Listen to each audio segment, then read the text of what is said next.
대림절 셋째 주를 지나고 있습니다. 대림절은 예수님 오심을 기다리는 절기입니다. 오늘도 예수님에 대해 함께 묵상하고자 합니다. 묵상을 돕기 위해 제가 이런 질문을 여러분에게 던져봅니다. 과연 예수님은 이 땅에 사셨을 때 행복하셨을까? 여러분 생각은 어떠십니까? 예수님은 무조건 행복하셨을 거라고 생각하십니까? 간단히 예수님의 삶을 돌아보겠습니다. 어릴 때 아버지를 일찍 여의셨습니다. 그래서 소년 가장으로 어머니와 동생들을 돌봐야 했습니다. 또 제자들과 3년 공생애를 같이 했지만 제자들은 속을 많이 썩였습니다. 자리 싸움에만 연연했으니까요. 십자가의 길도 가야 했습니다. 결국 33살에 죽어야 했습니다. 우리는 예수님의 삶을 기록한 복음서를 4개나 갖고 있어요. 마태, 마가, 누가, 요한. 하지만 그 어떤 복음서에도 예수님께서 웃었다 라고 하는 표현이 없습니다. 단 한 글자도. 오히려 예수님께서 화를 내셨다, 불쌍히 여기셨다, 우셨다, 슬퍼하셨다 라는 표현은 여러 군데 나옵니다. 그래서 질문을 좀 해보는 겁니다. 과연 예수님은 이 땅에 사셨을 때 행복했을까? 오늘 본문이 이 질문을 회의적으로 이끕니다. 본문은 예수님께서 고향 나사렛에 있는 회당에 들어가는 장면으로 시작합니다. 회당에서 하는 일은 성경을 읽는 거예요. 예수님도 그 회당에서 성경을 읽으셨습니다. 회당에서 성경을 읽는 전통은 이렇습니다. 앞사람이 읽고 끝난 다음부터 이어서 다음 구절을 읽으면 됩니다. 마태복음 1장을 읽었으면 그 다음 사람은 2장을 읽으면 되는 것이에요. 그런데 예수님은 이어서 읽지 않고 다른 파트를 가져와서 읽어버립니다. 이사야 61장 1절에서 2절인데 이 장면이 오늘 본문 누가복음 4장 18절에서 19절 말씀의 장면입니다. 보시면 주의 성령이 내게 임하셨으니 이는 가난한 자에게 복음을 전하게 하시려고 내게 기름을 부으시고 나를 보내사 포로된 자에게 자유를, 눈먼 자에게 다시 보게 함을 전파하며 눌린 자를 자유롭게 하고, 우리 19절 다 같이 주의 은혜의 해를 전파하게 하려 하심이라 하였더라. 그렇습니다. 이렇게 뜬금없이 갑자기 다른 파트의 말씀을 가져와서 읽으신 거예요. 이 말씀의 내용은 뭐냐면 메시아에 관한 내용입니다. 당시 유대인들은 너무나 힘들고 가난하고 어려워서 자신들을 구원할 메시아를 간절히 기다렸습니다. 우리가 지금 예수님을 기다리는 이 대림절을 지나고 있는데 이것과는 비교할 수 없는 간절함과 절실함으로, 그리고 마지막 희망으로 메시아를 기다린 겁니다. 그런데 예수님께서 메시아가 왔다고 선포한 거예요. 그 선포를 듣고 나사렛 사람들이, 같은 동네 사람이거든요. 나사렛에서 자랐으니까 예수님이 놀랍니다. 22절에 보니까 그들이 놀랍게 여겨 이르되 이 사람이 요셉의 아들이 아니냐. 나사렛 사람들은요, 예수를 알아도 너무나 잘 알아요. 그들 입장에서 예수님은 평범한 사람입니다. 개울가에서 옷 벗고 함께 놀던 예수, 같이 밥 먹고 같이 얘기하고 같이 놀던 예수. 야, 우리가 아는 요셉 아들 아니야? 그가 지금 무슨 말을 하는 거야? 이런 반응인 거예요. 그리고 또 원래 성경 해석이나 예언은 제사장 또는 선지자들, 랍비가 하는 것입니다. 특히 메시아에 대한 이야기, 그리고 메시아가 왔다는 이야기, 이것은 엄청난 이야기거든요. 그런데 그 메시아 이야기를 같이 자라고 같이 살았고 숟가락 젓가락도 잘하는 그런 목수의 아들 예수가 말하고 있는 거예요. 어리둥절하기도 하고 놀라는 것은 당연했습니다. 거기다가 예수님께서는 24절 이하에 자신을 선지자라고 이렇게 소개를 하는 것, 그런 뉘앙스의 말씀을 또 하셔요. 24절 보시면 또 이르시되 내가 진실로 너에게 이르노니 선지자가 고향에서는 환영을 받을 자가 없다, 이렇게 말씀하시네요. 나사렛 사람들이 생각합니다. 이 말을 왜 하는 거야? 자기가 선지자라는 거야? 이런 생각을 하게 하는 멘트입니다. 그런데 예수님께서 한술 더 뜨셔요. 25절 이하에 보면 두 이야기를 예화로 듭니다. 하나는 엘리야가 이스라엘의 과부가 많음에도 불구하고 사렙다 과부만 도와준 일, 또 하나는 엘리사가 이스라엘의 나병 환자가 많았음에도 불구하고 나만 장군을 낫게 한 일. 근데 두 사람 다 이방인입니다. 이방인. 그러니까 이 말씀의 의도는 당신들에게 하나님께서 메시아를 보내주셨는데 당신들이 받아들이지 않으면 그 은혜가 이방인들에게 넘어갈 거다라고 하는 거예요. 이 말을 듣고 이 나사렛 사람들이 화가 나서 사가 치밀었어요. 아니, 우리가 그렇게 바라고 원했던 메시아? 그가 이방인에게 간다고?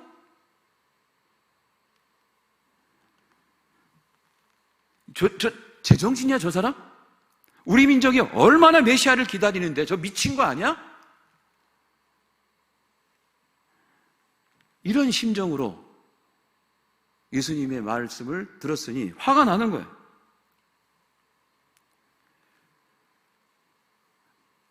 그래서 동네 사람들이 뭘 결정하냐? 화가 머리끝에서 나서 이건 신성모독이다. 같은 동네 사람이지만 예수를 산 낭떠러지에 떨어뜨려 죽이려고 데리고 올라갑니다. 제가 성지순례 갈 때 그곳에 올라가 봤는데 정말 가파라, 그냥 쭉 절벽입니다. 자, 그런데 여러분,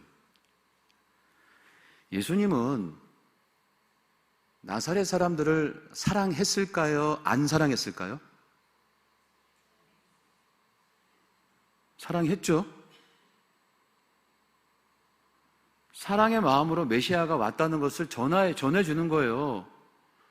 왜냐하면 메시아가 그들에게 희망이니까 그 희망을 밝혀주기 위해서 전했습니다. 메시아를 받아들이지 않으면 안 된다는 걸 강조하기 위해서 이방인에게도 넘어갈 수 있으니 조심하라고 경고를 한 것뿐이에요. 동기는 사랑이거든요. 그런데 마을 사람들의 반응은 뭐냐? 거절이에요.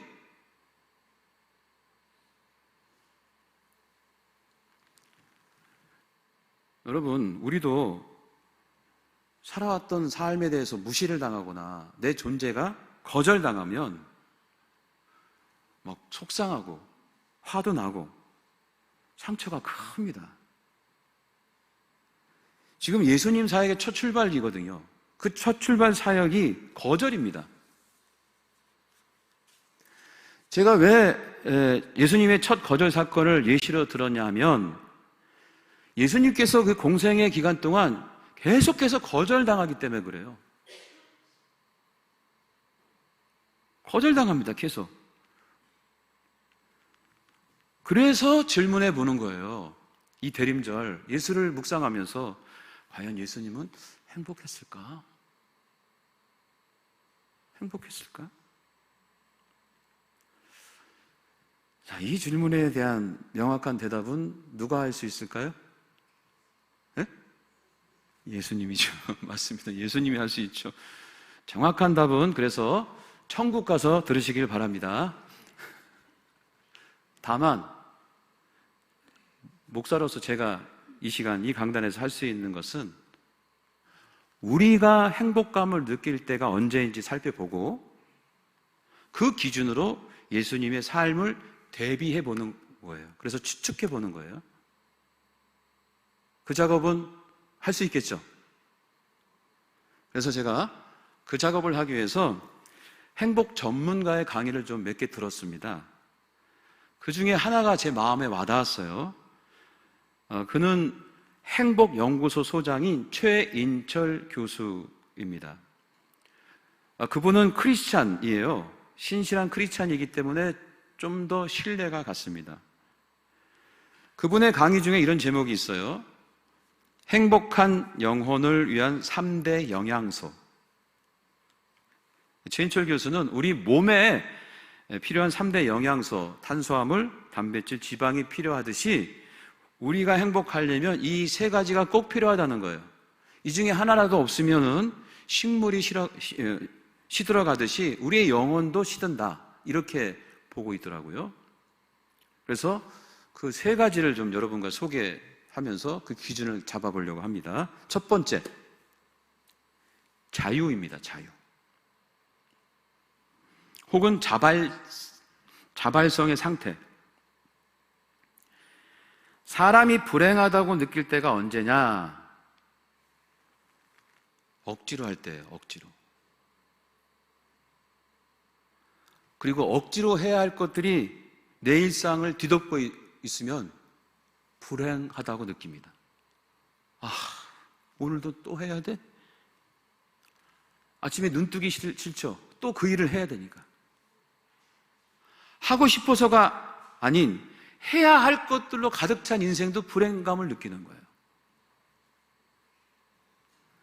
이런 사람들의 영혼은 시든다는 겁니다. 그래서 행복한 영혼의 핵심은 자유, 자발적인 상태라는 거죠. 저는 동의합니다. 두 번째는 유능감입니다. 유능감. 사람은요, 유능감을 느껴야 행복하다는 거예요. 내가 하는 일에 대해서 성과가 있어야 되고 또 잘할 때 유능감을 느낀다고 합니다. 그렇지만 또 사람들에게 인정받을 때도 칭찬받을 때도 유능감을 느낀다고 해요. 그래서 우리가 인정의 말, 칭찬의 말을 그렇게 갈망하나 봅니다. 특히 존경하는 권위자들, 부모님이나 또는 존경하는 선생님, 장로님, 목사님들한테 인정을 받으면 행복감이 더 배가가 된대요. 그래서 이걸 보고 결단했습니다. 여러분을 많이 칭찬해 줘야 되겠다. 이처럼 사람들은 유능하다는 인정과 칭찬이 행복을 위해서 필요하다는 것입니다. 세 번째, 관계입니다. 관계. 우리를 행복하게 만드는 것은 좋은 관계예요. 사람들과의 관계가 돈독할 때 에너지가 생깁니다. 사람과의 관계가 안 좋으면 에너지가 소비가 돼요. 그래서 아무리 밖에서 힘들어도 가족과의 관계가 좋으면요, 에너지가 생겨. 반대로 아무리 밖에서 좋아도 가족과의 관계가 안 좋으면 살 맛이 안 나는 거예요. 이것은 영적 가족인 교회 공동체의 관계도 마찬가지예요. 사람이 행복할 때 바로 이 세 가지, 자유, 유능, 좋은 관계를 지속적으로 공급받을 때 행복감을 느낀다. 동의하십니까? 자, 이 세 가지 행복 영양소를 예수님께 대비해 보겠습니다. 먼저 자유입니다. 예수님은 공생애를 억지로 주셨을까요? 억지로 하셨을까요? 예수님은 죽기 싫은데 억지로 십자가를 지셨을까요? 물론 겟세마네 동산에서 고민을 하셨죠. 그런데 그 십자가 길을 결국은 자발적으로 스스로 선택해서 가신 거예요. 예수님은 사람들이 자신을 거부해도 자신이 가야 할 곳은 스스로 정하셔서 뚜벅뚜벅 가셨어요. 누가 뭐래도 안식일에 왜 사람을 고치냐고 막 비난해도 예수님은 치유하고 싶을 때 치유하셨어요. 그렇게 자신의 인생을, 그 공생의 길을 그냥 누가 뭐라고 해도, 바리새인이나 서기관이나 종교 지도자들이 계속 죽이려고 하고 비난을 해도 뚜벅뚜벅 스스로 선택해서 그 길을 가셨습니다. 십자가도 예수님이 선택하셔서 지신 거예요. 예수님은 단 하나도 누구에게 얽매여서 강요당하면서 억지로 자신의 삶을 살지 않으셨어요. 모든 선택과 결정은 스스로 자발적으로 하셨습니다. 그 선택이 다 선한 일인 것이 감사한 거죠. 두 번째, 유능감입니다. 아까도 잠시 말씀드렸지만 예수님은 공생의 기간 때 사람들에게는 거절당했어요. 부인당했습니다. 배신도 당하고. 그런데 이분에게만큼은 늘 인정받고 사랑받고 칭찬받고 축복받았어요. 누구겠습니까? 하나님 아버지예요. 하나님 아버지. 이는 내 사랑하는 아들이여 기뻐하는 자다라는 인정을 받으셨어요. 이 인정에 대한, 하나님의 인정에 대한 이야기가 성경에 공식적으로 2번 나옵니다. 공식적으로는 어느 때냐면 첫 세례를 받을 때하고 변화산에서예요. 자, 첫 세례 받을 때가 언제냐면 마태복음 3장 17절에 보니까 세례 받고 난 다음에 하나님께서 예수님께 이런 말씀을 하시는 거예요. 하늘로부터 소리가 해서 말씀하시되 이는 다 같이 시작, 아들이요 내 기뻐하는 자라고 하나님께서 인정. 그 다음에 변화산에서 마태복음 17장 5절 말할 때에 호련히 빛난 구름이 그들을 덮으며 구름 속에서 소리가 나서 이르시되, 하나님이 말씀하세요. 다 같이 시작, 이는 내 사랑하는 아들이요 내 기뻐하는 자니 너희는 그의 말을 들으라 하시는지라.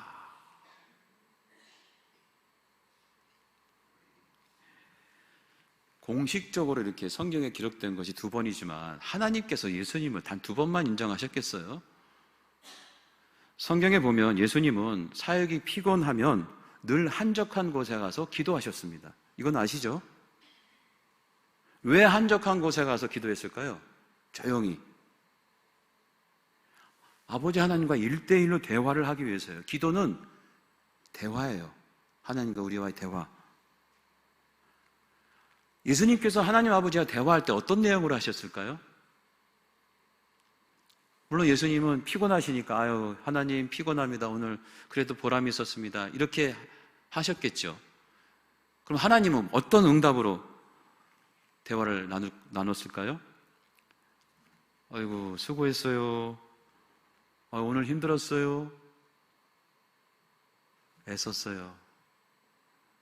고마워요. 앞으로도 잘 부탁할게요.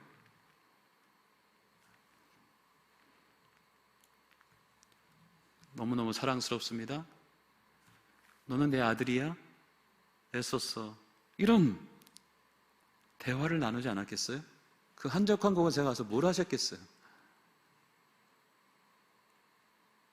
그러니까 예수님은 힘들고 지쳤을 때 하나님과 1대1로 대화하면서 하늘로부터 늘 인정받고 칭찬받고 축복받고 위로받고 격려받고, 누구에게?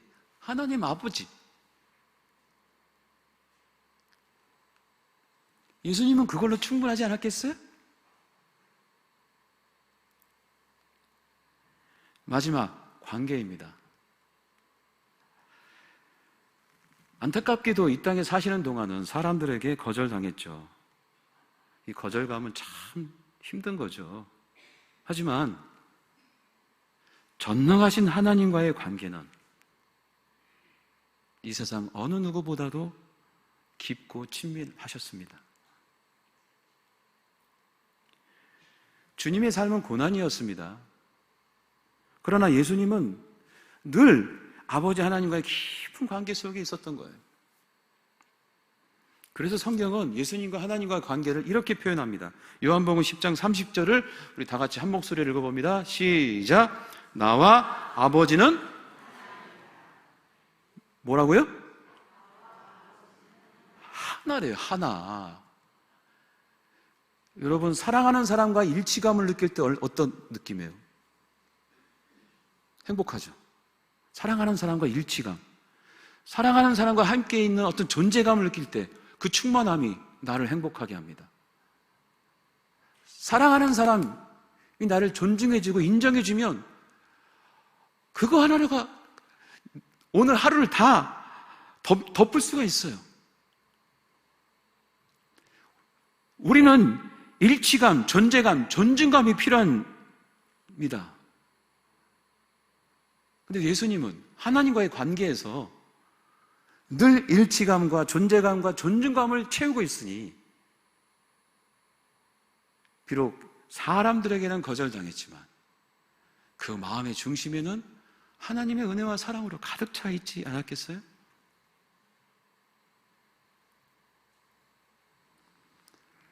성경은 말합니다. 하나님과 예수님과의 관계를 또 다른 표현으로 아가페라고 그래요. 아가페. 아가페는 무한대의 사랑이에요. 한없는 사랑의 관계였던 거예요. 사랑에 갈망하는 여러분, 그 아가페 사랑이 채워진다고 생각해 보세요. 그것도 사랑하는 존재에게. 다시 질문해 봅니다. 과연 예수님께서 이 땅에 살면서 행복했을까요?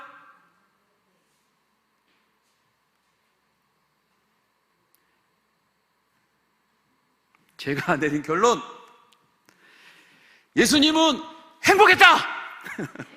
행복했다!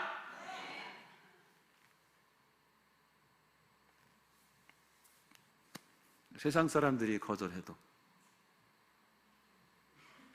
예수님은 이 땅에서 행복하셨다.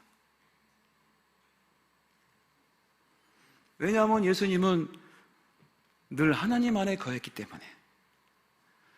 그리고 삶의 모습은 누가 강요해서도 아니요 조종해서도 아닌 스스로 선택하고 자유를 누렸기 때문에 하나님으로부터 관계가 깊고 친밀하고 그 속에서 늘 아버지 하나님의 칭찬과 인정을 받았기 때문에 그 일치감과 존재감과 존중감으로 가득 찬 그 마음은 반드시, 아니 분명히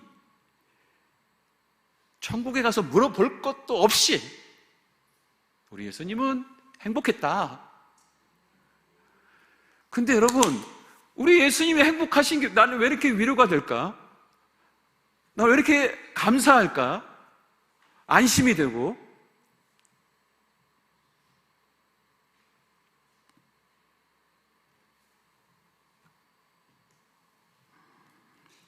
사랑하는 성도 여러분, 여러분은 지금 행복하십니까?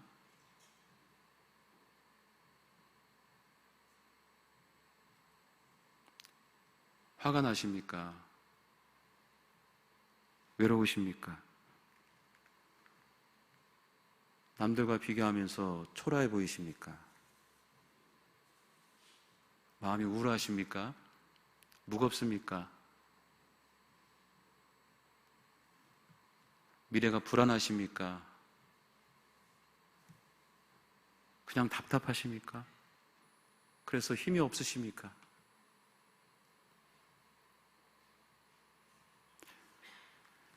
오늘 예수님을 한번 대림절 셋째 주 다시 바라봅시다.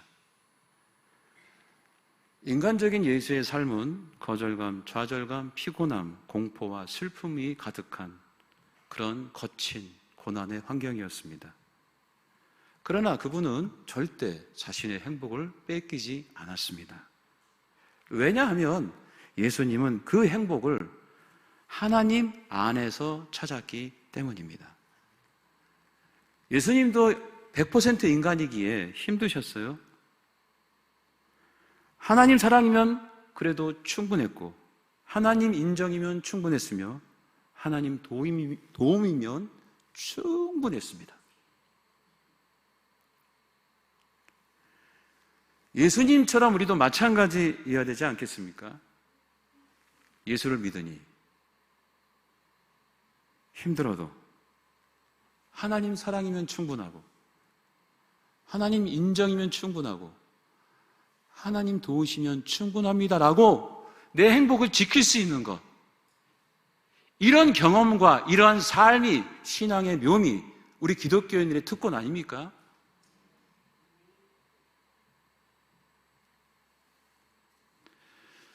그래서 말씀을 마치면서 질문을 바꿔보려고 합니다.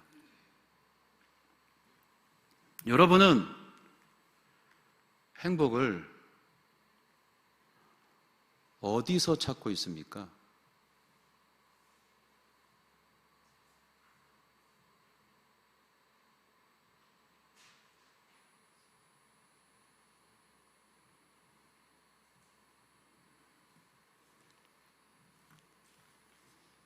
우리 하나님의 음성을 들어봅시다. 일어나서 하나님의 음성이 담겨진 찬양 부르며 이 질문에 대한 묵상을 계속해 봅니다.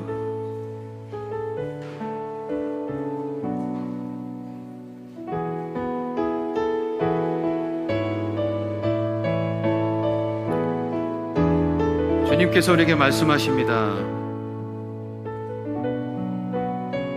나의 안에 거하라. 나의 안에 거하라. 나의 안에 거하라. 나는 내 하나님이니 모든 환난 가운데 너를 지키는 자라. 두려워하지 말라. 내가 널 도와주리니 놀라지 말라. 내 손 잡아주리라. 다시 한번 듣습니다. 나의 안에 거하라. 나의 안에 거하라. 나는 내 하나님이니 모든 환난 가운데 너를 지키는 자라. 두려워하지 말라.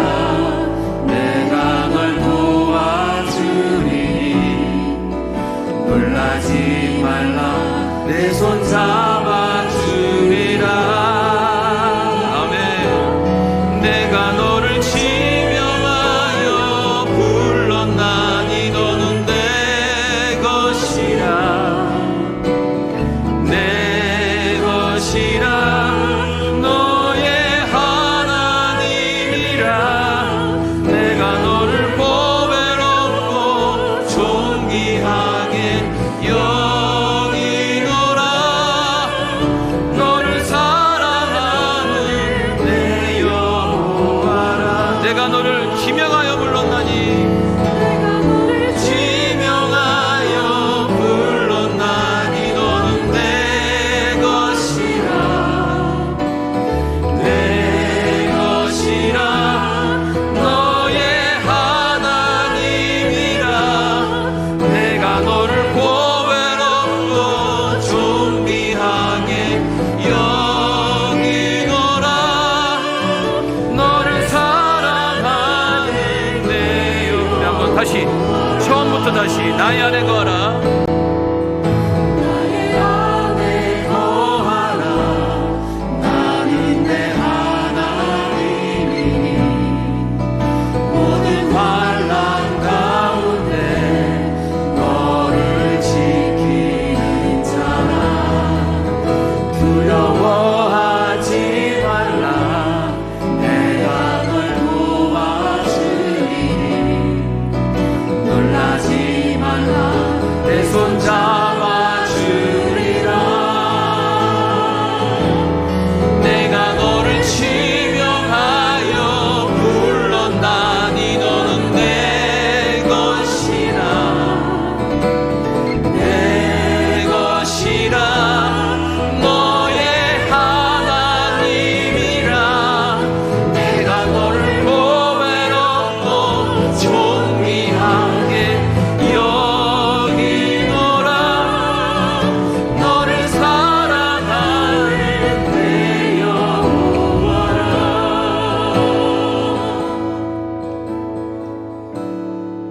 기도합니다.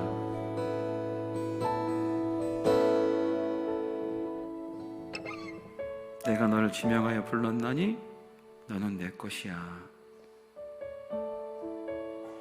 내가 너의 하나님이다. 내가 너를 보배롭고 존귀하게 여긴다. 이 세상 그 무엇보다 소중히 여기며 귀히 여긴다. 내가 너를 돕고 싶다. 너의 손을 붙잡고 싶어. 너를 지켜주고 너를 도와주고 싶어.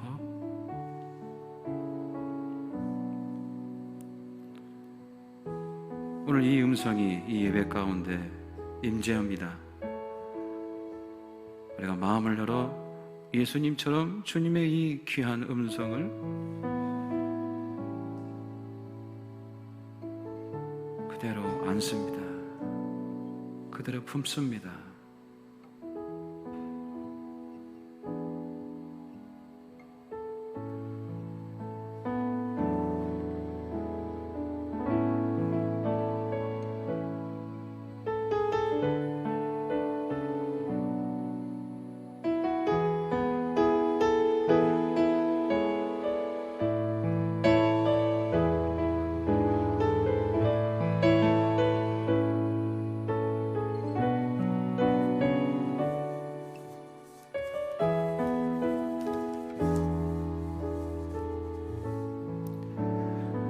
하나님,